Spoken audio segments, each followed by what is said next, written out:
ডিসিশনটা কিন্তু তুমিই করবে। আমার ওটাই বেশি ভালো লাগে, জানো তো।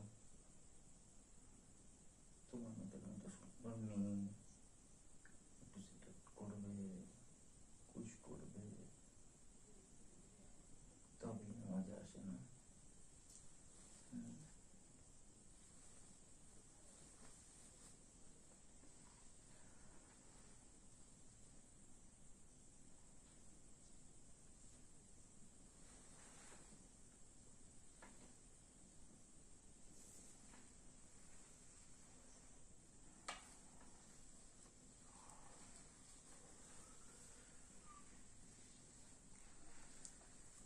তুমি খুব সুন্দর, যে তোমায় পাবে সে বড় লাগে।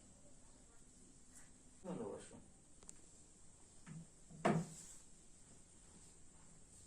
বসো।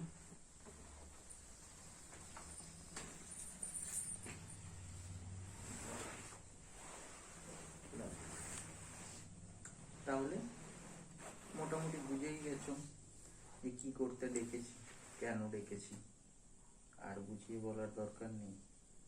আর মানে ছুটির দিনে সবসময় বের হওয়া একটু মুশকিল হয়ে যায়, বাড়িতে একটু দেখো, বসতে দিতে হয়। ঠিকই আছে, তুমি যেটা বলছো ঠিকই আছে, তবে এটাও তো ঠিক যে নিজের স্বার্থে নিজেকেই দৌড়াতে হয়, তাই না? এত কোটির মামলা, তোমার চাকরি বেঁচে গেল, তোমার পরিবার ঠিক হয়ে গেল, সব কিছু পেয়ে গেলে, শুধু ওইটুকুতেই, সেটুকুও তো দেখতে হবে না? আমাকেও তো একটু দেখার ব্যাপার আছে তোমার।